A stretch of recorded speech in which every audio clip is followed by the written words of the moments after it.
Everyone, welcome to the show. So, Donald Trump is definitely losing the PR battle regarding this whole Signal Gate issue. I'm sure, as you guys all know by now, there was this huge scandal this week that broke loose that Donald Trump's national security advisor, Mike Walls, accidentally added a journalist, an Atlantic news outlet editor named Jeffrey Goldberg to their Signal chat where U.S. officials were just casually discussing plans to bomb Yemen. You know, and by the way, among this casual discussion was celebration of leveling an apartment building while people were inside sleeping, like children were likely killed in this attack. And why? Again, I will remind you, the whole reason that the Houthis are blocking our ships and have, disrupted this waterway is because we are helping to fund this massacre, this slaughter of Palestinian people, mostly women and children there too. So when there was a ceasefire, when Israel was at least pretending to stop murdering these people, it stopped. They stopped doing this. And then once the bombing resumed and once, the Israeli government once again started blockading any kind of aid, no food, no medicine, nothing getting into Gaza, it started up again. So not a big mystery how to stop it, right? And why are we helping with that anyway? Anyway, that is a whole other issue. But as you guys all know, the Trump administration has been making all kinds of excuses. They keep evolving, throughout this whole week. I mean, we've heard so many, it's almost impossible to keep track at this point. But first, basically, they denied the story. Oh, it's fake news. This is all made up. This never happened. They tried to discredit Jeffrey Goldberg. Oh, he's a hack. He's a half-rate reporter. He's a known liar, blah, blah, blah. Then when they knew they were busted, then they admitted, oh, actually, the Signal chat did exist, but there were no war plans. There were definitely no war plans there, nothing at all. Then it evolved to, Trump's parrot of a press secretary, Caroline Leavitt. And yes, I know it's Leavitt. Again, I'm always going to call her Leavitt because I want to leave it. But she's so ditzy. She actually thinks tariffs are a tax cut for the American people. Yeah, she said that. So this same woman stood at the podium and said, quote, Jeffrey Goldberg is well known for his sensationalist spin. And she said, quote, no classified material was sent to the thread. So, of course, that was very easily debunked. Jeffrey Goldberg, after being called a liar, decided, I'm just going to release all of the Signal chat because why not? If these people are claiming it's not classified, it's not sensitive material, I guess I'll just release it all. Well, guess what? Yeah, found out they're all a bunch of liars, as we knew. So then they're like, oh, well, yeah, they did discuss plans for this bombing, but it's not top secret. Really? So giving exact plans for a country you're planning to bomb is not top secret, is not classified. Really? On what planet? And MAGA media was doing their best. I mean, especially earlier in the week, they were trying to spin a narrative. I mean, they were using all kinds of pretzel logic. They've got multiple plates spinning in the air. They're on their, one wheel cycle. They're on their unicycle trying to keep those plates in the air. There was a lot of whataboutism, a lot of talk about Hillary Clinton's emails, which didn't come anywhere close to this. I think this next video that I'm going to show you, this was my favorite spin of the week. If you read the content of these messages, I think you'll come away proud that these are the leaders making these decisions in America. So that was Fox host Will Kane explaining why, in his opinion, we should all be happy about this monumental screw up. We should be proud, you guys. We should all be proud that these incompetent jackasses are murdering innocent civilians and then doing high fives and, all kinds of fist bump emojis and, bicep emojis and all kinds of, other ridiculous nonsense in this chat on a commercial app that anyone can get access to. Yeah, we should be proud of that. We should be proud that they risked the lives of our military members by being this incompetent and just lazy. So, yeah. Luckily, the public is not buying this BS. So on Tuesday, YouGov conducted a poll, and 74% of the respondents said this conduct is serious. 74%. You can't get 74% of Americans to agree on anything. You can't get 74% of Americans to agree that vanilla ice cream is good. Like that's an insanely high number. Almost, 3 out of 4 people. And then on top of that, or let me give you the breakdown first. So 53% said this was very serious. And then an additional 21% said, yeah, this is somewhat serious.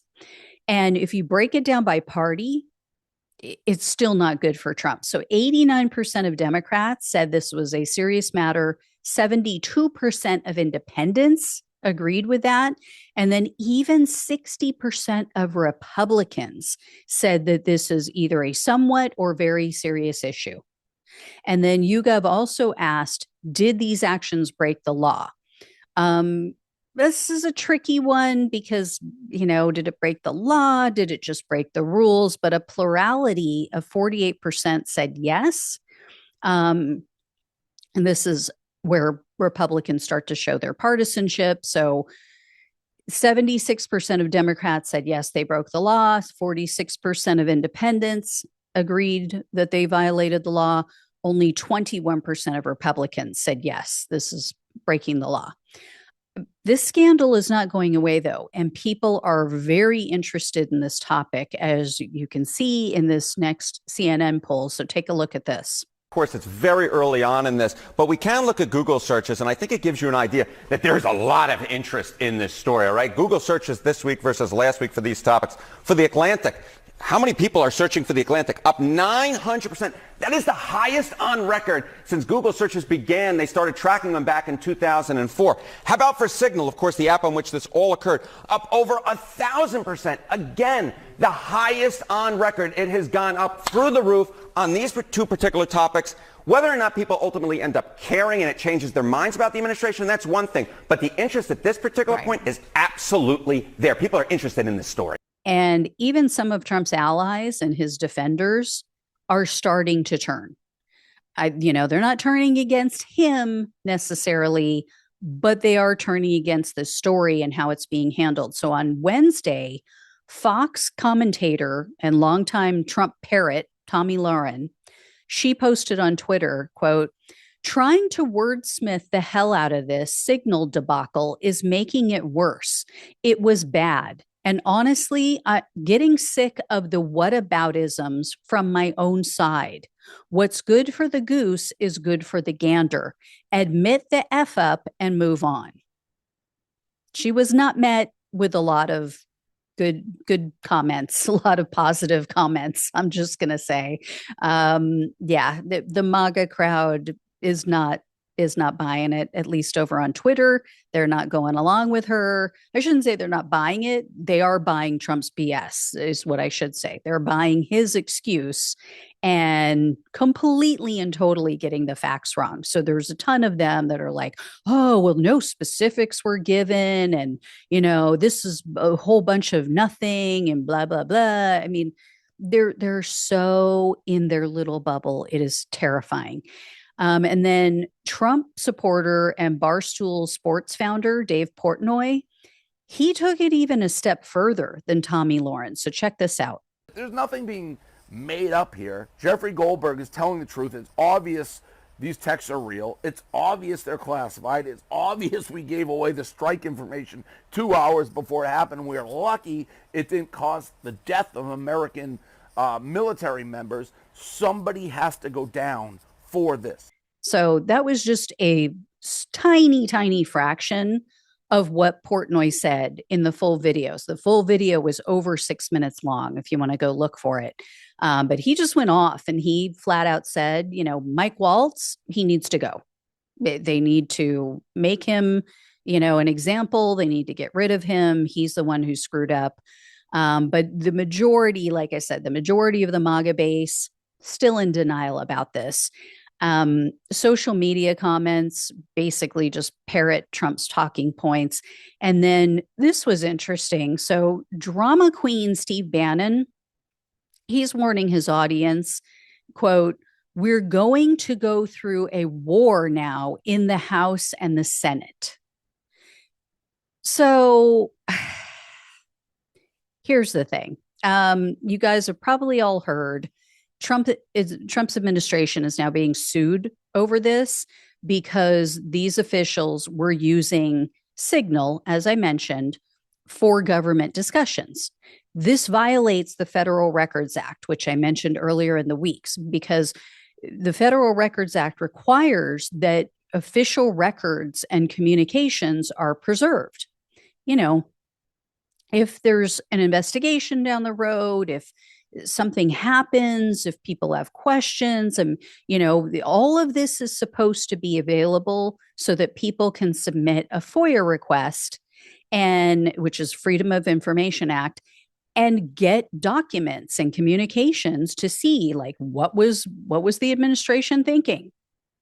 So all of these people are covered by this act.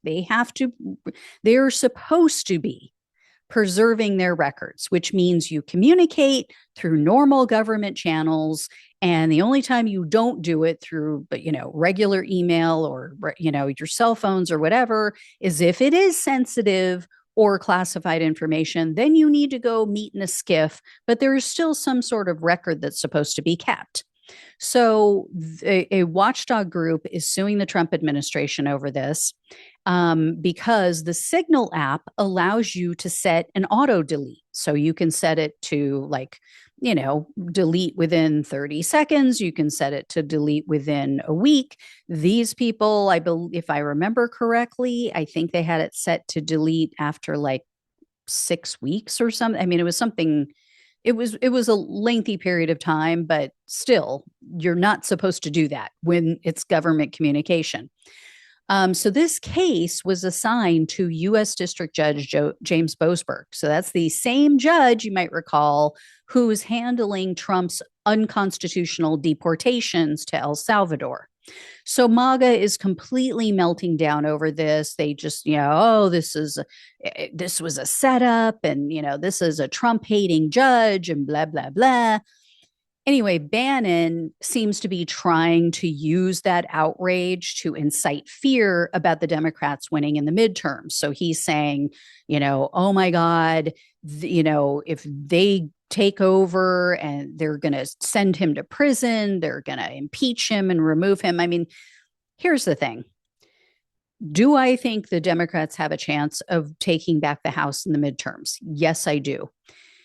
Do I think the Democrats have a chance of taking back the Senate in the midterms? No, I do not. And that is just a matter of the map and who is up for re-election in this particular midterm election, the midterms in 2026.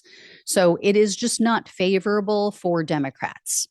Even if everything went their way, I don't believe that they have a chance of taking over the Senate just because of how few seats are up, because of where those seats are located. So, barring some unicorn level event, I don't think that's going to happen. And,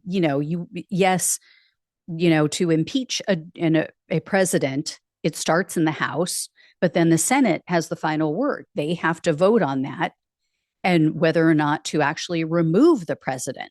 So, he is just, like I said, he's a drama queen. He is trying to get his base all riled up, trying to get Trump's base, all upset and freaking out. And it could be because of this election coming up next week, the one in Wisconsin, which you guys may have heard about with the state Supreme Court there. The more liberal judge is up against a MAGA favorite, and so they're trying to get the vote out there. And Elon has gotten involved, and he has spent millions and millions of dollars, like the most money ever spent, to my understanding, on a Supreme Court judge seat, like a state Supreme Court judge seat. I mean, it is insane, the amount of money. I believe it's over $20 million at this point that's been spent. And part of the reason for that is they are investigating, there's a case or cases about Elon Musk companies before that court. And so, of course, he wants to swing it in his favor, and they just want to take control. The conservatives want to take control of that court. So anyway, that could be what it is. That could be because, what I mentioned yesterday, that Bannon is freaking out about this Florida race that is way too close for comfort for the Republicans. They thought it was going to be an easy pickup, or not even a pickup, just Mike Walz held that seat in Florida, and now because he's in the Trump administration, his seat is empty. Well, the Democrat, as of a couple of days ago, he was within striking distance. He was down by like 4% behind the Republican. Now there's an internal Republican poll showing that he has actually taken the lead, that he is ahead by like 3% or something. So I think he's freaking out about that and trying to use this issue to gin up outrage and get people worked up. Also, just another thing that came up, which shows that the Republicans are not all that secure in their position right now, is Donald Trump. You may have heard he pulled Elise Stefanik. She was going to be the representative for the UN. She was going to represent his government in the UN. And now he's decided, no, I think we might leave her where she is because we're not so sure that we could win that seat, which is absolutely bonkers because it's a pretty safe seat. I mean, she won by a huge, huge margin, and it should be an easy save for the Republican Party. So this goes to show you where they know they're at right now. So for them, if they say, oh, well, we think the public's on our side, that is total and complete bullshit. They know they're in trouble and their actions are proving it. So anyway, guys, I will keep you posted. I'll let you know if I hear any more. Thank you so much for watching and listening. Please like, please share and subscribe. Please donate if you can. Love you all. Take care. Talk with you soon.